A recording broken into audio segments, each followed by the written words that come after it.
कहानी की शुरुआत में हम समुद्र से उठते हुए एक तूफान को देखते हैं, लेकिन आज बारिश पानी की नहीं बल्कि प्लास्टिक और बाकी कचरे की हो रही थी। इस वक्त रोड से गुजर रही एक गाड़ी में हम बारबरा और उसकी बेटी को देखते हैं। ये अजीब सा नजारा देखकर बारबरा ने अपने एक्स हस्बैंड को फोन किया। बर्कले ने फोन उठाते ही उनसे कहा कि तुम लोग जल्दी से वापस आ जाओ, लेकिन आधे रास्ते में वो ट्रैफिक में फंस गए। बारबरा ने अपनी बेटी से कहा कि तुम भागकर बिल्डिंग के अंदर चली जाओ, जो बिल्कुल पास ही थी। बाहर खड़े बर्कले ने देखा कि उसकी बेटी के ऊपर एक एंकर गिरने वाला है। वो तुरंत भागते हुए गया और अपनी बेटी को बचा लिया। थोड़ी देर बाद बारबरा भी आ गई और पूरा परिवार मिल गया। अथॉरिटीज के पास इस अजीब सिचुएशन को रोकने का कोई तरीका नहीं था। सब लोग बस आसमान को प्लास्टिक से भरा हुआ देख रहे थे। समुद्र से बाहर आए कचरे के अंदर टाइटैनिक भी थी, जो 114 साल बाद आखिरकार न्यूयॉर्क पहुंची गई। इन सभी अजीब घटनाओं की शुरुआत हुई जब कुछ मछुआरे समुद्र में मछली पकड़ने गए थे, पर जैसे ही उन्होंने जाल डाला तो मछलियों के साथ साथ उनके बीच एक समुद्री जीव भी उनकी पकड़ में आ गया। इसके बाद हम बाकले को देखते हैं, जिसे समुद्र में तेल लीक होने की खबर मिली। उसे ब्रिटिश फौज के साथ मिलकर सफाई का काम करना था। मिशन के लिए चाहते हुए वो लंदन से गुजरा ताकि अपनी बेटी कर्बी को सही सलामत उसकी माँ के पास पहुंचा दे। अपनी बेटी और पिछली बीवी को अलविदा कहने के बाद बार्कले सार्जेंट हैना के साथ एयरपोर्ट गया और फिर मिलिट्री प्लेन में बैठ गया।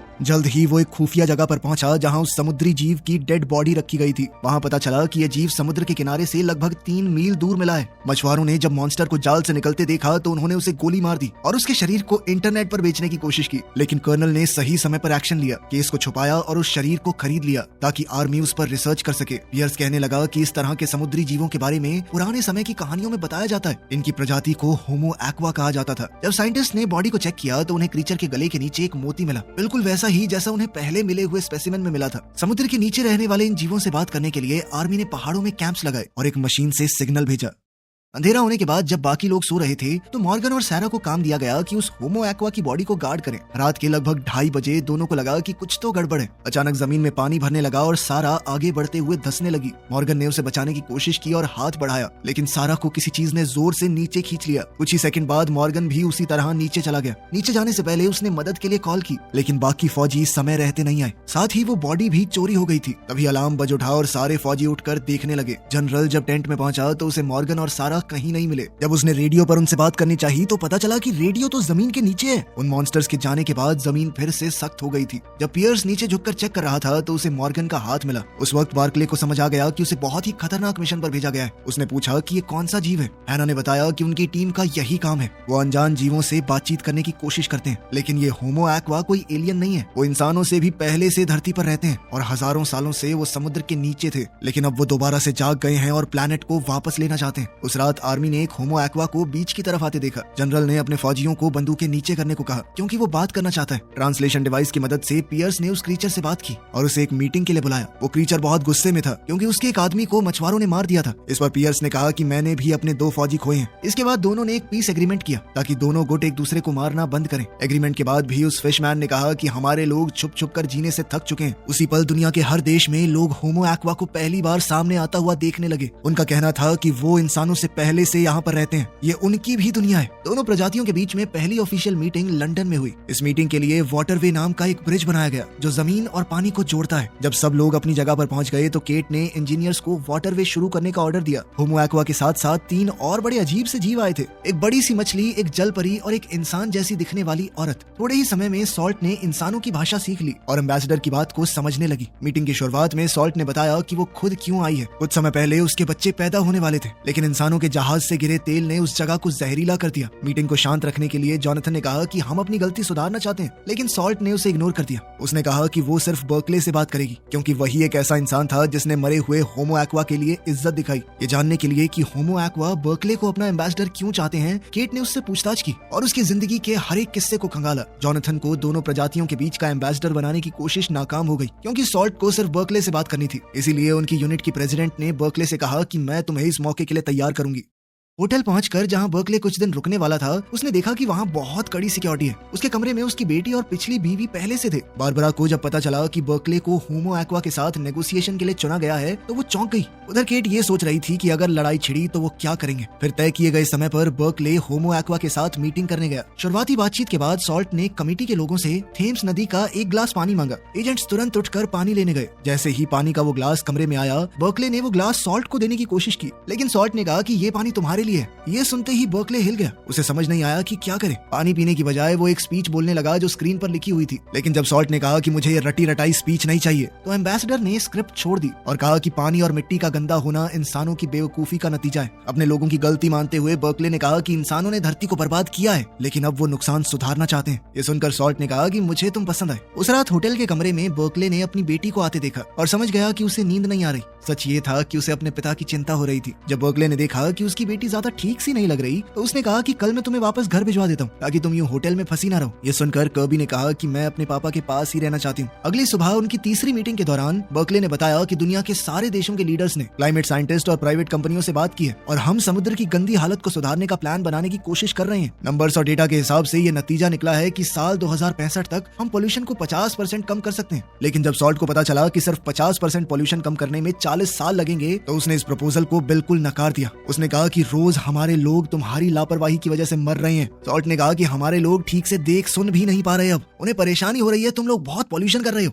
इस बात पर बर्कले को लगा कि बोल तो ये बिल्कुल सही रही है। उसके पास माफी मांगने के अलावा कोई ऑप्शन नहीं था। फिर उसने कहा कि अगर हम दोनों प्रजातियां मिलकर इस मिशन में काम करें तो हो सकता है जल्दी हो जाए। इस पर सॉल्ट ने कहा कि अगर हम मदद करने लगे तो बहुत जल्दी हो जाएगा। अचानक एक तूफान शुरू हुआ और एक ही समय पर कई सारे देशों ने समुद्र में बदलाव देखा। उस दिन जितना भी कचरा इंसानों ने समुद्र में फेंका था वो वापस जमीन पर आ गया। प्लास्टिक और बहुत सारा गंदा सामान आसमान से गिरने लगा और अब कहानी वहीं पहुंच गई जहां से शुरुआत हुई थी। दुनिया भर के देशों का इतना नुकसान होने के बाद भी बर्कले ने समुद्र के लोगों के साथ बातचीत जारी रखी, क्योंकि इंसान जानते थे कि वो ऐसी लड़ाई तो नहीं जीत सकते। अच्छी बात ये थी कि सॉल्ट अभी भी बात करने के लिए तैयार थी, लेकिन उसने कहा कि मुझे शांति तभी मिलेगी जब इंसान 3 शर्तें मानेंगे। पहली शर्त, समुद्र में किसी भी तरह का कोई पॉल्यूशन नहीं आना चाहिए और अपने जहाज चलाना बंद करो। दूसरी शर्त ये थी कि जमीन और समुद्र के बीच में सीधे बॉर्डर बनाए जाएं ताकि इंसान समुद्र के अंदर ना जाए, क्योंकि इंसान जमीन पर रहने के लिए बने हैं। उन्हें ना ही समुद्र और ना ही उसके पास के आसमान में जाना चाहिए। ये सुनते ही कमेटी के मेंबर्स भड़क गए, क्योंकि इससे सभी कॉन्टिनेंट्स पर रहने वाले लोग एक दूसरे से कट जाएंगे। जब सॉल्ट ने देखा कि कमरे में इंसान ज्यादा गुस्सा हो रहे हैं, तो उसने अपनी आवाज बदली और एक आदमी का रूप ले लिया ताकि उन्हें कंट्रोल कर सके। जैसे ही लोग शांत हुए और अपनी सीट पर वापस गए, सॉल्ट अपने असली रूप में वापस आ गई। फिर वो तीसरी शर्त बताने लगी जो इंसान और समुद्री लोगों के बीच में शांति के लिए जरूरी है। इसके लिए उसने समुद्र के कुछ कोऑर्डिनेट्स दिए और कहा कि अगली मीटिंग वहां पर होगी। इसमें सिर्फ दूर समुद्र तक जाना ही नहीं है, बल्कि बर्कले को 5 मील नीचे डाइव करना पड़ेगा ताकि वो होमो एक्वा से उनके घर में मिल सके। अब अगली चुनौती ये थी कि इतनी गहराई तक जाना भी बहुत मुश्किल है, क्योंकि 5 मील नीचे पानी का प्रेशर बहुत ज्यादा होता है। आज तक ऐसी कोई सबमरीन बनी ही नहीं है जो 5 मील नीचे तक डाइव कर सके। खैर, जनरल पियर्स और उसकी टीम के साथ बर्कले वेसल में चढ़ा। उनके हैच को बोल्ट से पूरी तरह बंद कर दिया गया। लॉन्च के बाद सबमरीन को मीटिंग पॉइंट तक पहुंचने में लगभग 2.5 घंटे लगे। सफर के दौरान 6 पैसेंजर्स आपस में बात करने लगे कि अगर वो जिंदा बच गए तो घर जाकर क्या करेंगे। जब बर्कले ने देखा कि टेड नाम का एक आदमी बहुत ज्यादा डर रहा है, तो उसने उसे शांत करने की कोशिश की। अपने साथियों को हौसला देते हुए बर्कले ने खुद को भी जैसे तैसे समझाया। कुछ ही मिनट बाद उनकी सबमरीन रुक गई। पियर्स ने अपनी टीम से बात करने की कोशिश की ताकि बता सके कि हम नीचे तक पहुंच गए हैं, लेकिन कोई रिस्पॉन्स नहीं आया। थोड़ी देर बाद टीम को लगा कि ये सबमरीन बहुत ज्यादा तेज मूव कर रही है, लेकिन किसी को समझ नहीं आया कि हो क्या रहा है, क्योंकि सतह से उनका संपर्क पूरी तरह टूट चुका था। बाहर के प्रेशर को चेक करते हुए मिन को एहसास हुआ कि यहाँ का प्रेशर बिल्कुल जमीन जैसा है, जो होना पूरी तरह से नामुमकिन है, क्योंकि कायदे से तो वो 5 मील नीचे है। अचानक से सबमरीन हिली और सारी लाइटें बंद हो गई, जिसके बाद सबने ऑक्सीजन मास्क पहन लिया। जब हैच खुला तो सब हैरान रह गए, क्योंकि पानी सबमरीन के अंदर आया ही नहीं। इसीलिए उन्होंने बाहर निकलने का फैसला किया। बाहर जाकर उन्होंने देखा कि वो एक गुफा के अंदर है, जहाँ का टेम्परेचर भी 21 डिग्री सेल्सियस है और हवा में ऑक्सीजन बहुत है। जब टीम इस जगह को देखकर हैरान हो गई, तब सॉल्ट सामने आई। उसने बताया कि तुम पहले इंसान हो जो इतनी गहराई तक पहुंचे हो। इस एनवायरनमेंट को खास उनके लिए ही तैयार किया गया है, इसीलिए वो अपना ऑक्सीजन मास्क हटा सकते हैं। सॉल्ट उन्हें मीटिंग रूम में ले गई, जहाँ उनकी स्पीशीज के लोग जमीन और समुद्र का फ्यूचर डिसाइड करने के लिए जमा हुए थे। उस रात केट को अपनी टीम के एक मेंबर का कॉल आया। उसे पता चला कि कई देशों के डिप्लोमैट्स के बीच में कोडेड बातें हुई हैं। फोन पर बात करते वक्त ही केट पर एक स्नाइपर ने हमला कर दिया, लेकिन उसके बॉयफ्रेंड ने उसे बचाते हुए अपनी जान दे दी। उसी वक्त टेड, जो कि अकेला डिप्लोमैट है जिसने अपना ऑक्सीजन मास्क नहीं उतारा, उसने सॉल्ट को एक गिफ्ट दिया। जब बर्कले को समझ आया कि वो ग्लोब असल में सिर्फ एक कवर है, अंदर कुछ और ही मौजूद है, तो वो तुरंत झपटा ताकि सॉल्ट से उसे दूर ले जा सके। लेकिन बम फट गया और इस ब्लास्ट में कई फिशरमैन मारे गए और बर्कले की टीम के सारे मेंबर भी। सिर्फ बर्कले जिंदा बच गया, क्योंकि सॉल्ट ने उसे बचा लिया था। केट के मिशन पर स्क्वाड भेजते हुए शर्ले को मिशन पर गए हुए डिप्लोमैट्स की मौत की खबर मिली और उसने तुरंत मीडिया को बता दिया। न्यूज के बाद दुनिया को एक वीडियो दिखाई गई, जिसमें लग रहा था कि सॉल्ट ने जानबूझकर जानबूझकर बर्कले और उसकी टीम को मारा है और जो भी इंसान समुद्र में जाएगा उसका यही हाल होगा। लेकिन सच तो ये था कि ये वीडियो नकली है और सरकार ने दोनों स्पीशीज के बीच में नफरत बढ़ाने के लिए ये किया। तेज रफ्तार से सतह की तरफ तैरते हुए सॉल्ट ने देखा कि बर्कले को बचाने के लिए हेलीकॉप्टर भेजा गया है। जैसे ही बर्कले जमीन पर पहुंचा उसने बताया कि ब्लास्ट का रीजन टेड था।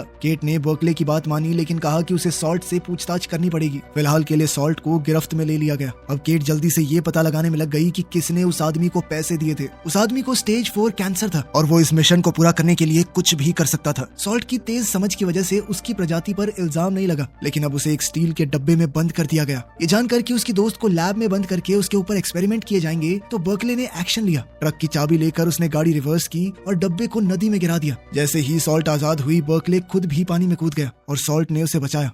उस रात होमो एक्वा ने इंपीरियल हाउस में एक नई मीटिंग बुलाई। इस बार सॉल्ट की जगह टाइड नाम का एक सी मैन आया। वो कहने लगा कि इंसान इतने पागल कैसे हो गए कि उन्होंने धमाके में अपने ही लोग मरवा दिए। केट ने जब उससे माफी मांगी तो टाइड ने कहा कि सॉल्ट कहाँ पर है। वो कहने लगा कि हमारे लिए वो एक गद्दार है, अपने लोगों की बजाय उसने एक इंसान को बचाया। जब उसे पता चला कि सॉल्ट बर्कले की मदद से भाग चुकी है और अब तक गायब है तो टाइड ने ऑर्डर दिया कि उसे ढूंढ कर वापस लाओ। अगर ऐसा नहीं हुआ तो असली लड़ाई अब शुरू होगी। जब पूरा शहर उन्हें ढूंढ रहा था तब सॉल्ट और बर्कले एक गुमनाम वेयर हाउस में छुपे हुए थे। सॉल्ट अपनी आजादी की खुशी मना रही थी। बर्कले से बात करते हुए उसने पूछा कि तुमने अपनी जान रिस्क में क्यों डाली। तभी अचानक दोनों ने एक दूसरे को चूम लिया। सच ये था कि वो एक दूसरे से प्यार करने लगे थे, लेकिन अभी भी बर्कले को सॉल्ट की चिंता हो रही थी। उसने कहा कि तुम्हें वापस समुद्र में चले जाना चाहिए, लेकिन सॉल्ट जानती थी कि अगर वो गई तो उसकी ही प्रजाति के लोग उसे गद्दार कहकर मार देंगे। ये सब सुनने के बाद बर्कले इस नतीजे पर आया कि उन्हें शहर छोड़ना होगा। उसने अपनी पार्टनर की मदद ली और एक जवान लड़के का मोबाइल फोन चुरा लिया ताकि वो बारबरा यानी अपनी एक्स वाइफ से बात कर सके, क्योंकि अब शायद वही है जो उनकी मदद कर सकती है। लेकिन बर्कले की मदद करने की बजाय बारबरा ने कॉल को गवर्नमेंट एजेंट्स के साथ शेयर कर दिया और उन दोनों को मिलने के लिए एक जगह पर बुलाया ताकि बर्कले को पकड़ा जा सके। जब बर्कले ने देखा कि बारबरा गाड़ी पैक कर रही है तो वो सॉल्ट के साथ ब्रिज की तरफ भागा और वहाँ पर दोनों को घेर लिया गया। उसी वक्त केट की टीम के एक आदमी ने बताया कि वो वीडियो नकली है जिसमें सॉल्ट ने इंसानों के खिलाफ लड़ाई छेड़ी थी। ये सुनते ही केट ने अपने फौजियों को पीछे हटने का ऑर्डर दिया, लेकिन जनरल गन्सबर्ग जिद करने लगा कि उस औरत को रोको।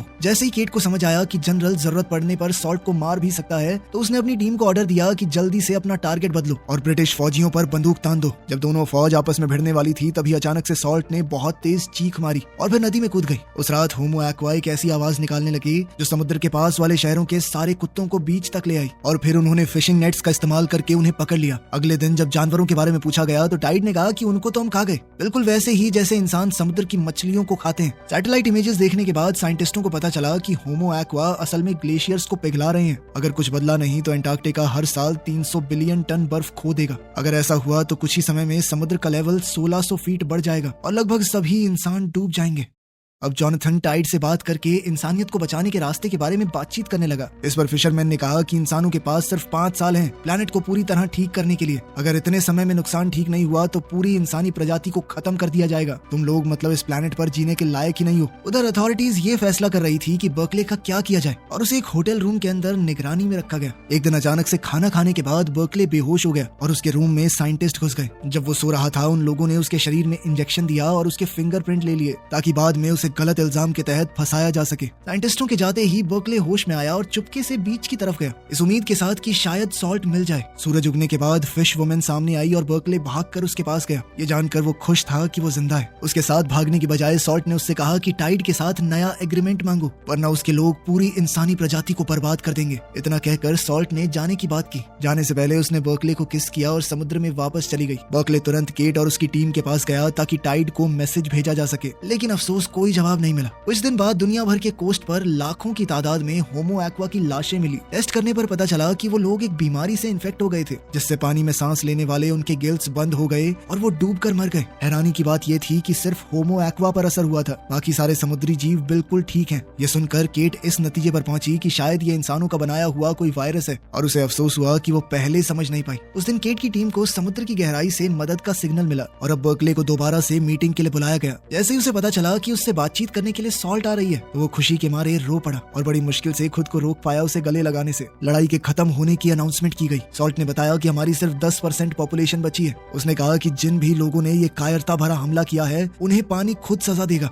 दोनों स्पीशीज के बीच में दोबारा रिश्ते बनाने के लिए केट ने अपना दिमाग लगाया और एक खास जगह को चुना। उसने उन्हें बताया कि आप सब यहाँ पर रह सकते हैं। यहाँ पर दुनिया का सबसे गहरा समुद्र है, ना तो वहाँ पर इंसानों की फैलाई हुई गंदगी है और ना ही कोई और चीज। जाने से पहले सॉल्ट ने अपने दोस्त का दुख भरा अंतिम दिखाया। उसने बताया कि हमारे लोग लड़ाई इसलिए खत्म कर रहे हैं क्योंकि जो अब बचे हैं वो इंसानों की बुराई से बहुत डर चुके हैं। हम इंसानों का मुकाबला नहीं कर सकते क्योंकि इंसानों की तरह चालाकी करना हमारी फितरत में नहीं है। फिर होमो एक्वा के जाते ही ग्रेट हॉल के ग्लास पैनल जो पानी को बाहर रखते हैं उनमें क्रैक्स आने शुरू हो गए। सब लोग घबराकर बाहर निकलने की कोशिश करने लगे। बर्कले शांत रहकर अपने अंत का इंतजार करता रहा, लेकिन हैना ने उसे बचा लिया। उस दिन केट को बर्कले के मेडिकल टेस्ट के रिजल्ट मिले और पता चला कि उसका डीएनए बदल चुका है। अब उसके जीन्स होमो एक्वा जैसे हो चुके हैं। ये जानकर केट ने फैसला किया कि उसे समुद्र ले जाया जाए ताकि वो सॉल्ट को दोबारा मिल सके। सॉल्ट को किस करने के बाद बार्कले के अचानक से गिल्स निकल आए, जिससे वो पानी के अंदर भी सांस ले सकता था। अब उसके पास अपनी किस्मत चुनने का मौका है और उसने फैसला किया कि वो सॉल्ट के साथ समुद्र में ही रहेगा। वीडियो पसंद आई तो लाइक कर देना, चैनल को सब्सक्राइब कर लेना। मिलते हैं अगली वीडियो में।